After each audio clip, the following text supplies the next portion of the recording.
Now, there was a rumor around this time that there was a $1 million bounty on your head. $1 million bounty. F members folding under pressure and snitching on their own. The feds pulling receipts nobody thought existed. Texts, flights, credit cards. They got it all. The street's been talking, but now the feds got receipts. This is the full breakdown. The $1 million hit. Yo, run that back and listen close because what we have to get into right now is absolutely some of the craziest stuff to ever surface out of this rap game. And that's on God. There are certain moments in this hip-hop culture that just hit way different than anything else. Moments that fundamentally shift the entire trajectory of everything that follows after them for years to come. And what went down on the night of November 6th, 2020 outside the Monaco Hookah Lounge in Atlanta, Georgia. That was precisely one of those defining moments that changed the whole game forever and kicked off a chain of events that would take years to fully unravel and make sense of. King Von, born Don Coin Bennett, got his life snatched away during a physical altercation that escalated into a deadly shootout involving multiple individuals from both camps. And in the aftermath of that tragic night, federal prosecutors are now putting it on official record that a whole $1 million bag was placed directly on Quando Rondo's dome as straight-up retaliation for what went down. But before we can really break down the full magnitude of what the feds just dropped in these January 2026 court documents, we got to rewind the tape back to that fateful night and get the full context of everything. Now, peep game and pay real close attention because this is where stuff gets extremely serious and the stakes get raised to a whole different level. The year was 2022, and according to federal prosecutors, Lil Durk dropped a $1 million bounty on Quando Rondo as direct get-back for the death of King Von. This absolutely wild allegation was first laid out in a second supplemental memorandum that prosecutors filed on January 23, 2026 in the U.S. District Court for the Central District of California. When this information hit the streets and became public knowledge, it sent immediate shockwaves through the whole hip-hop community and had literally everybody from the bloggers to the block talking about what this all meant. This was the most concrete financial detail yet in a case that had already been making national headlines and capturing attention from the West Coast to the East Coast and everywhere in between. But this $1 million bounty wasn't just some random number the feds threw out there to make noise or generate media attention and get clicks. Prosecutors are alleging this was part of a whole organized and carefully orchestrated operation communicated through F intermediaries who told potential shooters that successful hitters would be made straight. That's street talk for getting a major bag and being taken care of financially for life. Court documents specifically name member DeAndre Mup Wilson as a key recruiter in the whole operation. The one putting the word out about the bounty through the streets and assembling a team of hitters to slide out to Southern California and handle the business proper. The whole plot reached its climax on August 19, 2022 in what prosecutors describe as a carefully premeditated hit that was planned well in advance with military-like precision. 3 shooters riding deep in a white sedan pulled up on a black Cadillac Escalade at a Beverly Grove gas station located near the Beverly Center in Los Angeles and let off over a dozen rounds at the vehicle without any hesitation.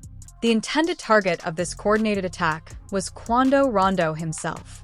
But somehow, by the grace of whatever higher power you believe in, Rondo made it out of that situation without catching a single scratch on his body.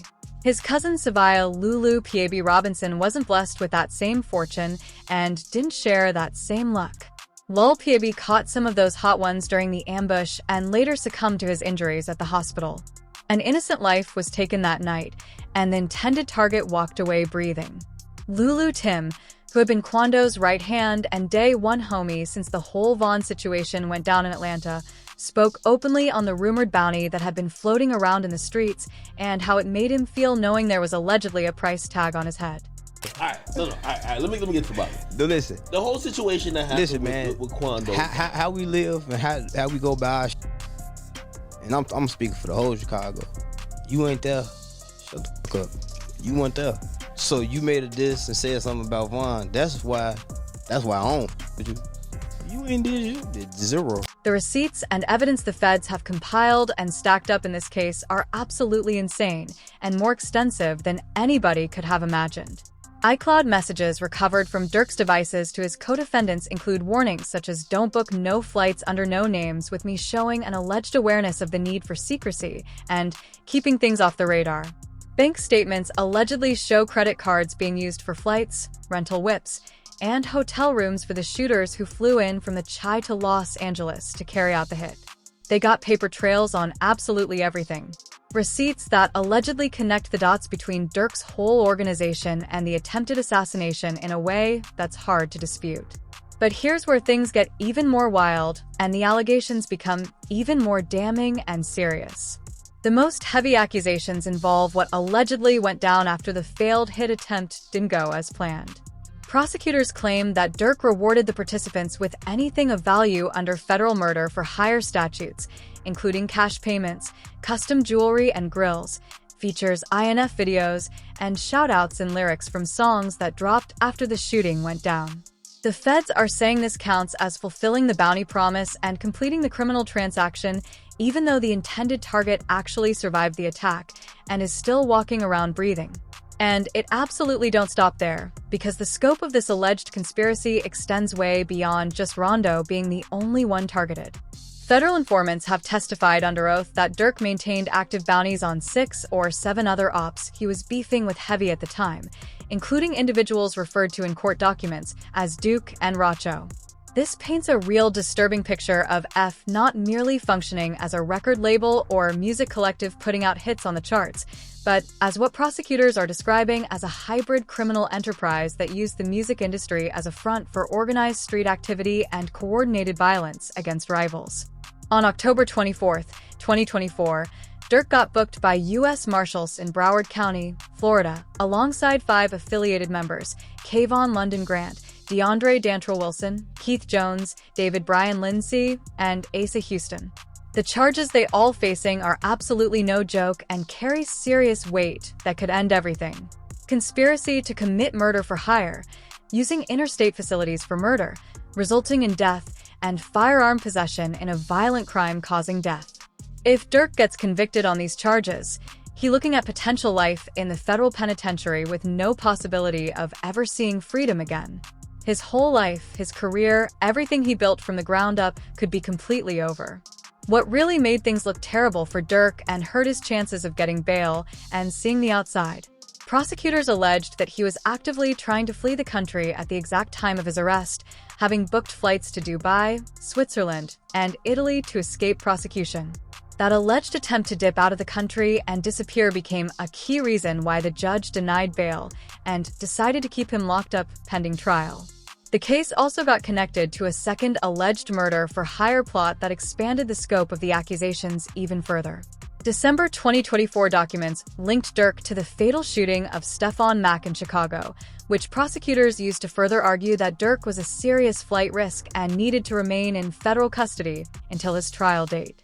Durk himself had addressed his perspective on the whole beef before his arrest went down, speaking openly on his relationship with both Quando Rondo and NBA YoungBoy and where he stood. You go there though. All right, all right. Let me get to the bottom. No, listen. The whole situation that happened with Quando. How we live and how we go by our and I'm speaking for the whole Chicago. You ain't there. You weren't there. So you made a diss and said something about Vaughn. That's why I don't with you. You ain't did shit. You did zero. In reality, it just happened the way it happened. Like it didn't have nothing to do with age and none of that shit. It just. Now here's the part that really got the streets buzzing and had everybody from the hood to the suburbs absolutely shocked and talking crazy. The leaks that the title of this video references, they came from inside itself. From people who were supposed to be loyal soldiers riding to the grave. Multiple cooperating witnesses, including at least one member who allegedly started singing to the feds to avoid a 12-year bid in the pen, have provided detailed testimony about Durk's bounties, the shootings, and how moved as an organization. In the rap game, where loyalty is absolutely everything, and snitching is considered the ultimate violation of the street code, this internal cooperation represents a seismic and unprecedented shift in how things work. It's these informants, dudes who used to be in Durk's own inner circle and were supposed to ride for him until the wheels fell off, who have provided the most damaging and incriminating details about the alleged $1 million bounty that could put him away forever. Lil Tim also spoke on how he approached the whole situation mentally, knowing there were allegedly people looking to collect on him. So it's like, I'm gonna stand on my 10, I'm gonna stand my ground. So it's like, you could try to do what you're trying to do, but is you gonna be able to go get your money? Like, is you gonna be able to make it back home? Is you ever gonna be able to see $1 million? Like, you could try though, and that would be just your dumb choice. But it's like, it ain't that sweet. It ain't just like that. But I just looked at it like, shit, that's their opinion. That what he say. Oh well, like. The blood. To really understand how we got to this point and why this $1 million bounty allegedly got placed, we got to go back to that fateful night in Atlanta. We got to understand exactly what transpired, who was involved in the situation, and why this single incident sparked years of violence, retaliation, and bloodshed that continues to this day. King Von wasn't just another up-and-coming rapper in the drill scene trying to make a name for himself. Nah, that ain't even close to the full picture. He was Lil Durk's protege, signed directly to the Family Collective, and he represented everything that O-Block stood for in the streets of Chicago. His music was raw, unfiltered, and deeply autobiographical in ways that most rappers couldn't even touch. Van WPP'd about the streets because he had really lived that life and experienced those situations firsthand. Von had an extensive history of legal troubles that started when he was just a shorty, including a 2014 murder case where he got charged with 1 count of first-degree murder and 2 counts of attempted murder after a shooting at a birthday party that left 19-year-old Malcolm Stuckey dead. He sat in Cook County Jail for over 3 years waiting for his trial before eventually getting acquitted of all charges in December 2017 because the evidence wasn't sufficient to convict him. When Durk first put Von on and introduced him to the world through F, the bond between them was obvious to anyone paying attention. That was his day one. His brother from the same trenches, someone he had known since they was both coming up in the struggle. What made you want to sign King Von?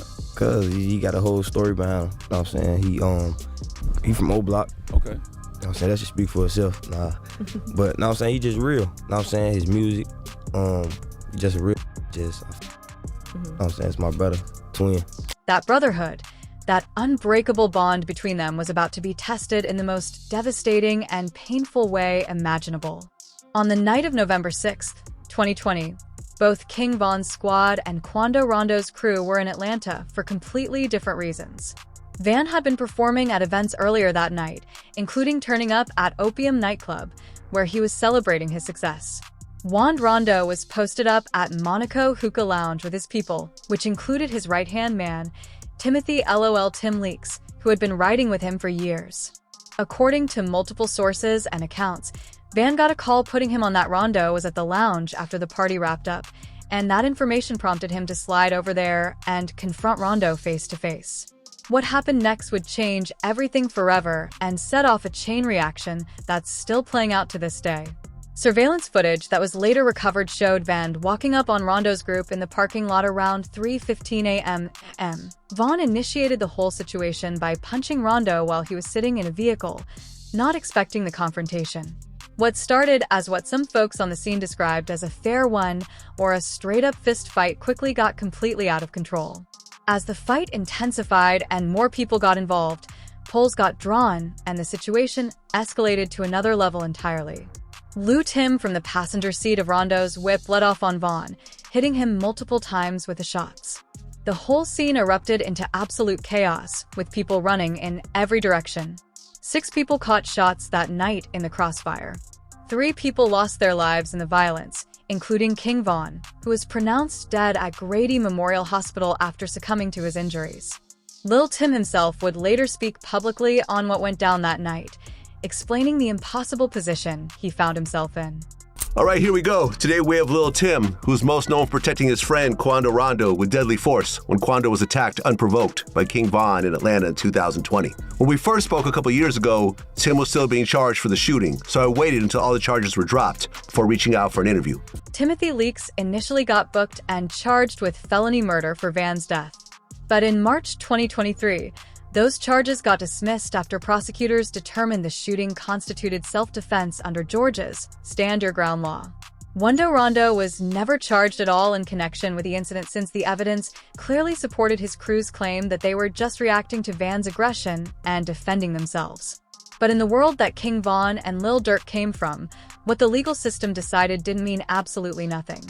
The streets operate by a completely different code entirely, one that doesn't recognize court rulings or prosecutorial discretion. According to federal prosecutors, Durk viewed Rondo as directly responsible for Van's death, regardless of who actually pulled the trigger or what the courts ultimately ruled.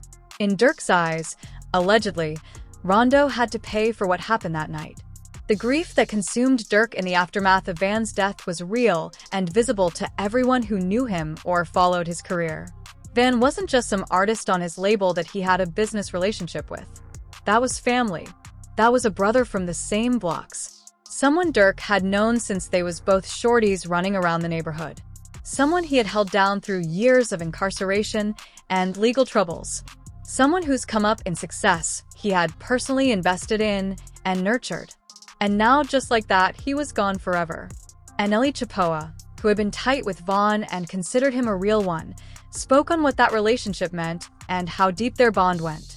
So I'm a piggyback off this, bro. At the end of the day, King Von, that was my brother, bro. Like King Von, like he was like a brother. He was the realest person I had in the industry, like as far industry wise. When he used to be on house arrest and I used to hit him, bro, I was coming to him. Like when I used to get to Atlanta, yo, I need some pipes, I need some sticks out here, whatever. I'm coming to him, to his house, I'm pulling up. This was the environment and emotional state in which prosecutors allege a $1 million bounty was born and set into motion.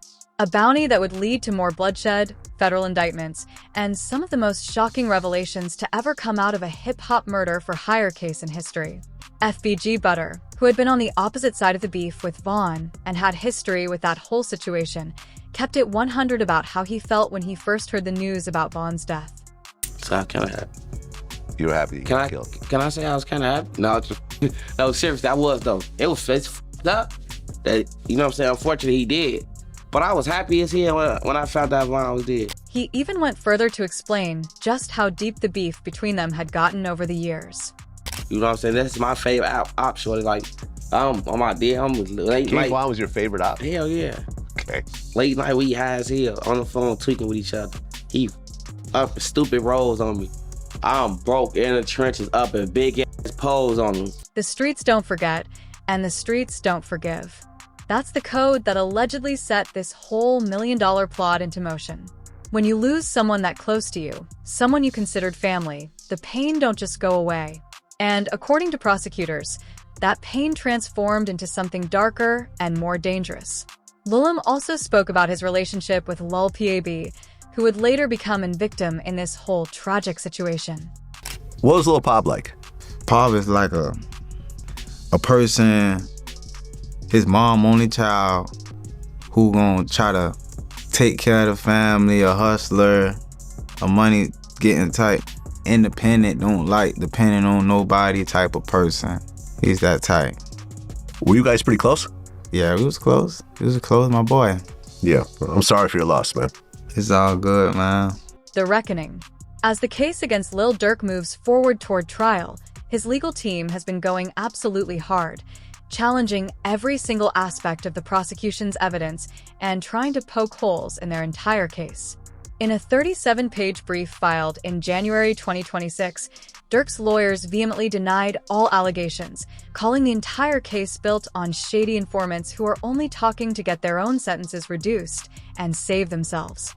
They arguing that the government's case is fundamentally flawed and relies on unreliable witnesses with their own motivations.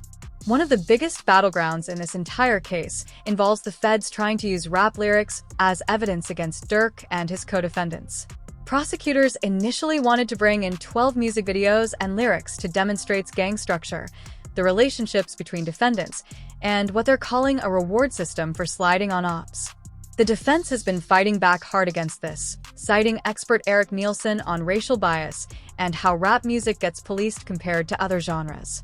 They arguing that violent lyrics in hip-hop gets scrutinized way harder than similar content in rock, country, or other music genres, and that using that kind of evidence perpetuates harmful stereotypes about Black artists and criminalizes their creative expression.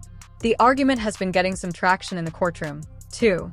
A May 2025 indictment revision removed some references to Durk's lyrics as evidence after the defense made compelling arguments about how prejudicial that kind of evidence is to a jury. That was a significant W for Durk's legal team, though prosecutors still arguing that certain bars and lyrics are directly relevant to proving the case and demonstrating intent. The defense has also been highlighting serious inconsistencies in key witness testimony, pointing out that at least one witness completely switched up their story. First denying they knew anything about a bounty, then later confirming it under questioning. Those kinds of inconsistencies, the defense argues, fundamentally undermine the credibility of the prosecution's whole case and should cause reasonable doubt in the minds of jurors. Durk has pleaded not guilty to all charges and maintains he's completely innocent of everything the government is accusing him of. He's been sitting in federal custody at MDC Los Angeles since getting extradited from Florida in late November 2024. Multiple bail requests have been denied by the court, including a $3 million offer in December 2024 that the judge rejected. From August 2025 to January 15, 2026, Durk was in the hole, solitary confinement after getting caught with an unauthorized Apple Watch in his cell, which raised serious concerns about his mental health and the harsh conditions he being held in while awaiting trial. Meanwhile, the other key figure in this whole tragedy, Quando Rondo, is dealing with his own legal problems and facing time himself. In December 2024, Rondo got sentenced to 33 months in the feds after pleading guilty to conspiracy to possess and distribute marijuana. He started serving his time in January 2025 with a projected release date around April 2027. The charges came from a June 2023 indictment that also alleged he had a leadership role in the Rollin 60's neighborhood Crips gang in Savannah. The civil lawsuits keep piling up, too, adding more legal pressure on everyone involved. In October 2024, the estate of FBG Duck filed a wrongful death lawsuit against Durk, King Van's estate, and accusing them of negligence, misconduct, and profiting from Duck's 2020 murder through music and merchandise that glorified the beef. In February 2025, Andrea Robinson, Lil PAB's mother, filed her own wrongful death lawsuit against Durk, seeking damages for the loss of her son. The tragedy of this whole situation extends way beyond the courtroom and legal proceedings. It speaks to a cycle of violence that has claimed too many lives in the hip-hop community and shows no signs of stopping. NLE Choppa, who knew Von personally and had love for him, spoke on this cycle in a real and profound way. I was the one really in bro ear, like, know what I'm saying? I don't want to be this person in your ear to be like, know what I'm saying? Let this chill, like, don't move on it. But bro, I'ma be that person to let you know, bro, like, this cycle we in as black men is a never ending cycle. Cause at the end of the day, bro, we one person, we got one conscious mind. He continued speaking on trying to counsel Durk after the tragedy and encouraging peace. I'ma tell you this, and Lil Durk is my witness, cause he my brother too.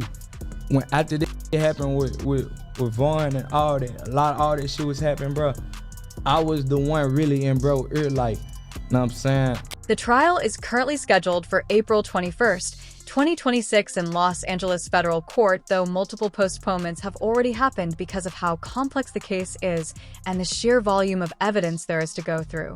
A pretrial conference is set for March 30th, 2026, where both sides will present their final arguments before the trial begins. What happens in that courtroom is going to have major implications not just for Durk's future and freedom, but for how the justice system treats hip-hop artists going forward, how it interprets their lyrics as potential evidence, and how it prosecutes allegations of organized street activity in the music industry. The case has already become a flashpoint in ongoing debates about racial bias in the criminal justice system. The criminalization of Black art forms and creative expression, and the blurred lines between street life and celebrity that so many rappers navigate. Lil Durk once spoke on how he viewed the whole situation and his stance on loyalty. Well, not everybody. He just rapped in a new song. He said Drake turned him down. That probably hurt his feelings. Clearly hurt his feelings. He rapped about it. Are you calling around to the industry saying, yo, if y'all f with YoungBoy, we're done? And I'm gonna ask you that especially because there's another situation. If you f with anybody that harm my people, I can't f with you. I'm not into it with you. He also explained his position more clearly. But it's music though, and they might feel like they don't have to pick a side. No, it's not music. It's Vaughn. Cause that's the whole what the whole situation about. Yeah. So it's not music. It's Vaughn. At the heart of this entire case is one fundamental question that the jury will have to answer. Can prosecutors prove beyond a reasonable doubt that Lil Durk orchestrated a $1 million murder for hire plot? The evidence is largely circumstantial and based heavily on testimony from cooperating witnesses, relying on informants whose credibility is going to get challenged hard by the defense.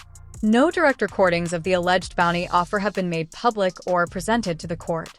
But regardless of how the trial ultimately ends, the damage has already been done. King Von is gone forever. Lil PAB is gone forever. Careers have been derailed and destroyed. Families have been shattered beyond repair. And a generation of fans has watched one of the most talented voices in drill rap potentially throw it all away in pursuit of get back for a death that the legal system had already ruled self-defense. The streets is watching, the feds is watching, and so is the whole world. Thank you for watching. If you enjoyed watching this video, click on one of the boxes playing on your screen to watch more similar content.